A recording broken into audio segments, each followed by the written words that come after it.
Hello. Probably a quick one. Today I just wanted to take a look at this March 1967 issue of Model Railway Constructor.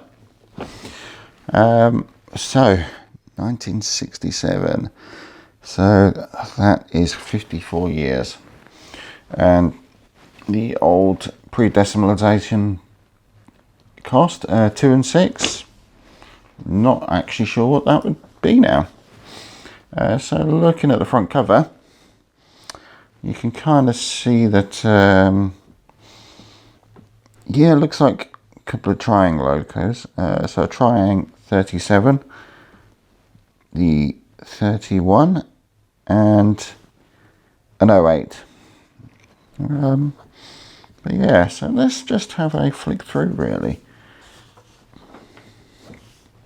Wow. Okay, so the adverts are fantastic, aren't they? So we have the hall now standing at your Triang Hornby shop is the Albert Hall. You can see the quite coarse wheels and everything, and the large D-link coupling. But then also we got some of the other stuff. This is like old school adverts. So now we'd just go online. There would be we'd do a search, and there would be a manufacturer or something who would do a kit or even a ready-to-run model of a lot of this stuff now. But yeah, we can see the prices actually of many of them. So an Leyland WR Web is £6, 2 and 6. Don't ask me to convert that, please. Oh wow, so obviously track was still a thing that some people like to build. It's not like it happens now where people do like to build the track, but set track and pre-built track is kind of the norm really. So we have TT gauge brush type 4. Is that 30 shillings? American Railroaders, a Tyco 10-wheeler kit. Okay. So we have OO and O gauge hand built locos to special order. And N gauge trees. Okay, and what else we have? Yeah, the Airfix Kit as well. So the Airfix fire engine. Oh, James Bond and Odd Job. This famous twosome from Ian Fleming's Goldfinger. The 1/12 scale model consists of 29 finely moulded pieces and costs only 7 shillings. All that's new in Modelling Airfix magazine monthly. Ask for the Airfix Kit catalogue. Didn't realise Airfix did a James Bond and Odd Job. Okay, so we've got some actual railway pictures now. So looks like yeah, so what have we got here? Yeah, so Broadway Station, Midland and Southern Counties Joint Railways. So they've gone for the third railway. So, we got the London Transport Metrovic LMS 10,000 or 10,001. Those actually look quite good for the time. Oh yeah. So, wow, is this for the... Is this the XP... Oh, the development of what the XP64 livery was? Wow. Well, you can really tell the blue on this black and white picture. But this is actually where things got quite modern. This is kind of one of the other things of the Beeching axe, and what Dr. Beeching actually introduced, funnily enough, was the liner trains. A lot of people forget that. So we have D9002 King's Own Yorkshire Light Infantry, which is preserved. D3464. Okay. Yeah, so that's kind of a guide for the livery. So I suppose the black sections are for the yellow ends, because you can see that some of them had almost completely covered front yellow ends. Some of these didn't last very long, did they? So what else have we got?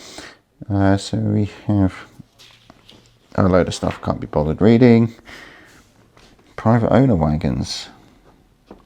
So actual drawings. So a skilled model maker could actually take that drawing, know that there's the 3'9" measurement from there to there, 10'6" from there to there, and 3'9" from there to there, and use that as a basis for a scratch built model. So this looks to be a follow up on the picture from the other page. So yes, so it was LMS 10,000 and got what looks like a director's class. Some more as well. HIMAC, and MX2 440. Look at those smart haircuts.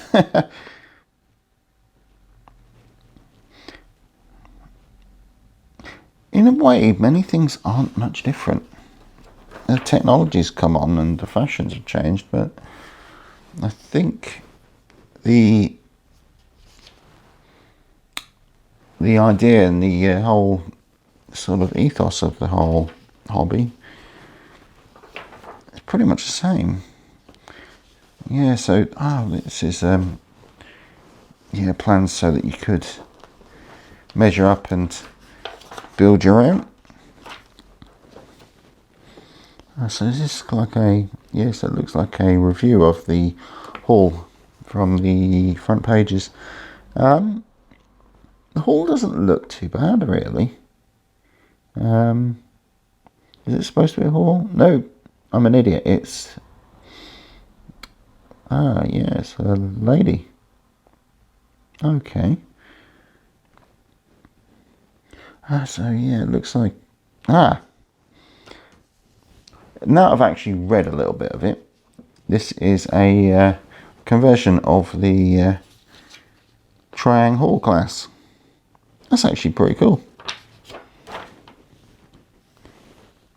So we got some more. So we got GWR van kit in 00, Festinial Railway 00N9,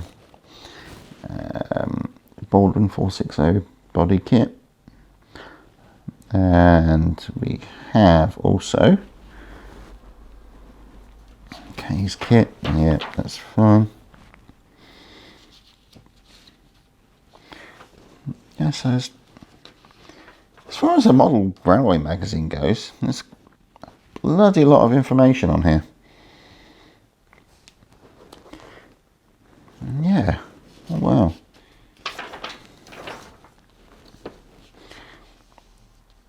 The letters. Wow. I wonder how many of these people are still about, let alone modelling. Okay, so we have the Toy Fair news. So they did the M7. That's what they announced that year. Okay. And they also announced the O-Gauge Big train. Okay. Fascinating. Yep, news, blah blah blah. The classified. So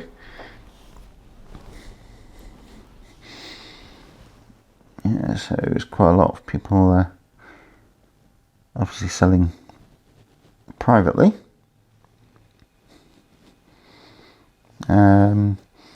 So what do we have? I wonder how many of these still are about. I'm just going to have a quick scan through some of them actually. I wonder if they've maybe changed name or gone bust or what have you. Is House still about? That seems familiar. Not an exhaustive list.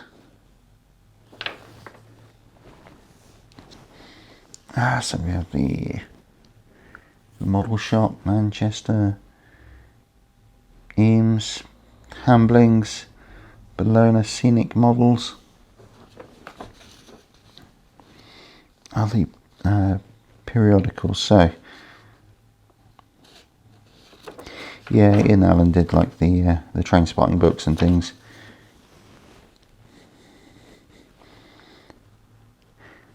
Okay. I do like the adverts in the way they just say, read Airfix magazine. There's no messing about with that. Just get straight to the point. And we're on to the back page, which is quite interesting in itself. So we've got the Cardiff Castle Wren loco and the Wren 8F. We've got the Lilliput stuff actually. So I'll just bring that in closer. So 460 P8, 464, 460 loco tender. And the TT gauge. So the loco kits, Premier line. So Prince of Wales, King, Triang, and GWR tender. Talathlin. There's Dolgoch kit. Minitrix was quite big back then. For N-Scale and 00. Gem, obviously doing the narrow gauge kits of some description. And yeah, wow. So that's a real kind of blast from the past. It's really interesting to see how far we've come. So we've gone from these relatively simple analog systems with complex signaling layouts and things, voltage control, the electrical circuit and everything right through. Now we've got DCC, computer control, lights, sound, everything. So yeah, this is kind of what you had. When you think of the Triang range, which it was a good range, but compared to what we have now, it was very, very limited. So I think you often had to buy a loco and reuse the chassis in another kit. So yeah, it's absolutely fascinating. So thanks for this little trip back to March 1967. So hope you've enjoyed this, and hopefully I'll come back to you again soon with another video. Don't forget to like, subscribe and share and all the usual whatnot, and I shall see you soon. Goodbye.